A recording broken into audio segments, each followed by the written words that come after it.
Polaris is a single-player, first-person survival skiing game set in a post-nuclear, procedurally generated Arctic world. You will have to survive the cold, ski through icy wastelands, find essential resources, fight enemies, and uncover the mystery of why you are the last one alive. Before I begin, I want to ask you to please add your game to your wishlist on Steam, as it greatly helps us with game marketing. The link will be in the description of this video. And I also wanted to give a big shout out to IGN, r/survival, and other subreddits where we saw great initial interest for our game. We're very grateful for that. In this first episode of the Devlog series about Polaris, I'm going to give you a short introduction about the game, its core mechanics and story, as well as main inspirations that pushed us to work on this game. Polaris is going to be a survival game at its core, where you have to endure the harsh environment of the Arctic and try to stay warm in order to survive.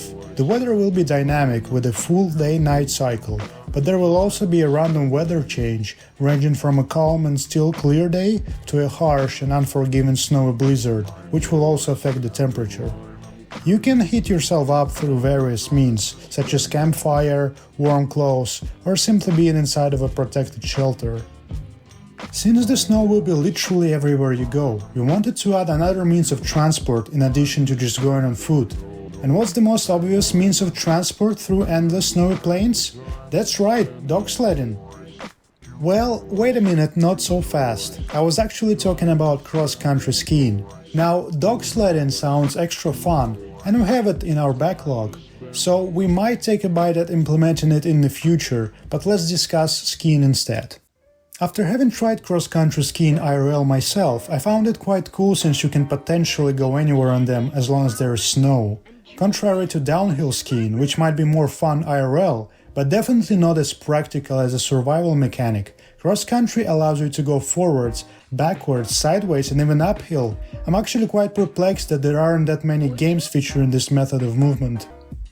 Talking about such games, some of you might have tried Battlefield 5, which was released back in 2018.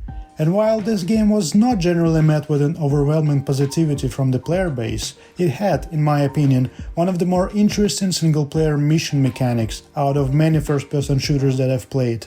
I'm talking about the first story campaign called Nordlys, where you play as a Norwegian soldier, and one of the main means of transportation is indeed cross-country skiing.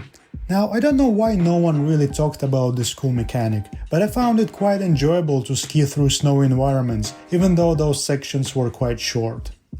And so I thought, why not try to implement this mechanic into our winter survival game? What could go wrong, right? One more thing I want to point out with regards to skiing, but frankly most of the other game elements we're going to have, is we're not planning to lean into realistic simulation with this one. For example, you'll be able to equip your skis in just a couple of seconds, as well as take them off almost immediately and get right into action if you want to. We don't want skiing to be a hurdle for our players, but rather another cool movement mechanic, where you can move faster, especially down the slope, but at the same time, you become more vulnerable to threats such as wild animals. Essentially, it's a pretty common discussion among gamer and game dev community about how realistic the game has to be, if at all, but at the same time to not take away the fun element from the formula. Granted, all games can be for everyone, because some might enjoy gritty realism and slow pace, others lean more into arcadey side of things, and others find more enjoyment in something more balanced. And I guess the point I'm trying to make here is that with Polaris we want to lean more towards a balanced approach about our game mechanics, frankly similar to how Battlefield does it, or at least used to do it in the older games such as Battlefield 1, 4 and 3. We want to retain that snappy and responsive movement with challenging but not impossible survival mechanics, while also trying to make the audiovisual representation true to life and at least somewhat realistic. I won't be getting too much into the story of the game because there isn't much now, but the gist of it is that you play as a scientist/northern engineer who has been sent to an offshore site in the Arctic to conduct some research. You have a family back home, which you miss, but the pay is good and you decided to give it a go since it's only for a few months. You have basic knowledge in winter survival, as well as with firearms, in case you stumble upon a polar bear, but you never really expect to meet one. until everything goes haywire and you become stranded alone in the endless Arctic desert. The premise of the story is, as soon as you embark on your contract and arrive at your offshore site, the Third World War begins and you lose contact with the outside world. Your base doesn't respond, you don't have a helicopter nor a plane, and not even a boat to go back home, so you're kind of feeling hopeless and lost, not really knowing what caused the war in the first place really. And with your supplies not being infinite, you have no other choice but to equip your skis, take a 100-year-old bolt-action rifle, and explore the Arctic in the hopes of figuring out what in the hell's happened and how to escape. The game is set in an endless, procedurally generated Arctic world, somewhere on the northern border between Russia and Norway. We took many inspirations from some real areas, such as the Svalbard archipelago. In addition to icebergs, rocky islands and snowy forests, you will encounter relics of abandoned Soviet buildings, bunkers, machinery and much more. I'll talk about it further down the line when we make some progress on the game. The reason we decided to go with an infinite procedurally generated world, like, say, in The Long Drive, or more famously Minecraft, is because we believe that once the core survival mechanics will be finished and they prove to be fun, we can then create a unique experience for every player to invoke the sense of exploration and an adventure. But another reason, of course, is that there's just two of us working on this game, and creating a highly detailed open world would be such a serious undertaking, we're afraid it might take us a whole year to just get it right.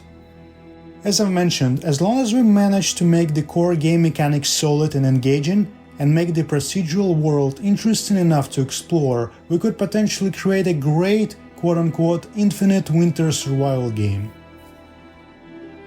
But of course, this is something that we want to hear from you as well, and we will be taking a lot of notes once we start rolling out our closed and open tests down the line. I'm actually going to talk about it at the end of the video, so stay tuned. Then perhaps the most important thing in the survival game after survival mechanics themselves is the enemies. What kind of enemies should you expect to meet in the world of Polaris, and how often? Well, as you might have noticed from our announcement trailer, the polar bear is basically the hallmark of the Arctic environment, and we simply can't ignore that.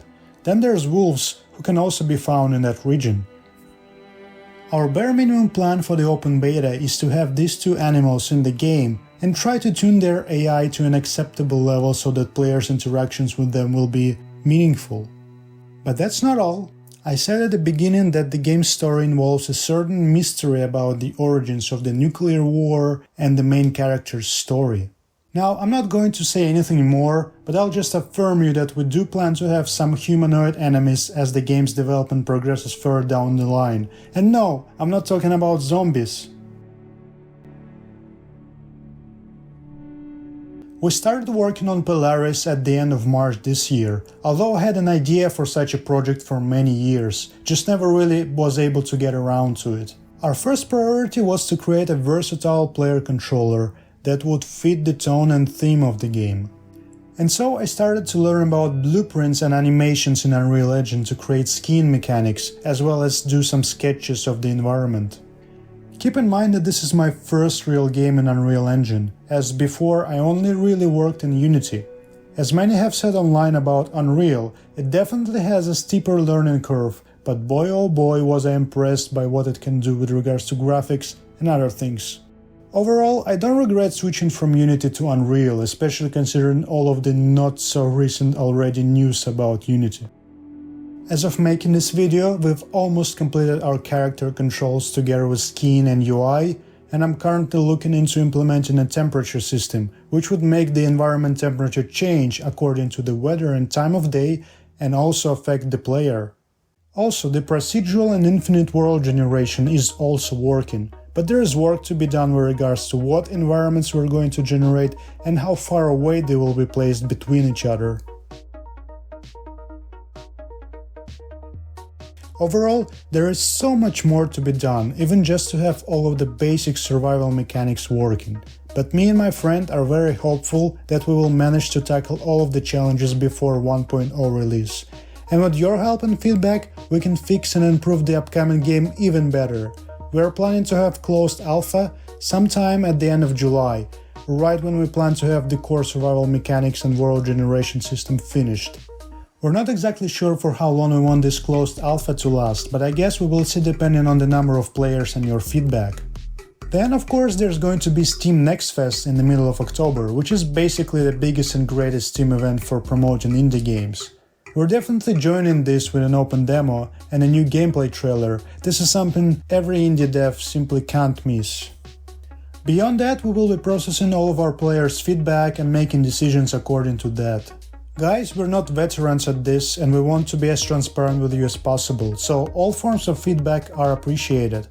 And depending on that, and of course on the game's readiness, we're planning to release a 1.0 version on Steam sometime between the end of this year and early next year. We will see. I'm not that great at such planning and I think it's extremely hard to predict when your game is going to release. I think many indie devs would agree.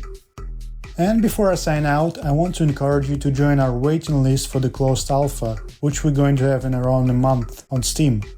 If you're interested, simply fill in this Google form and we'll send you a Steam key when the time comes.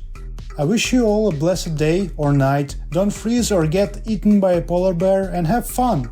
Till next time, bye!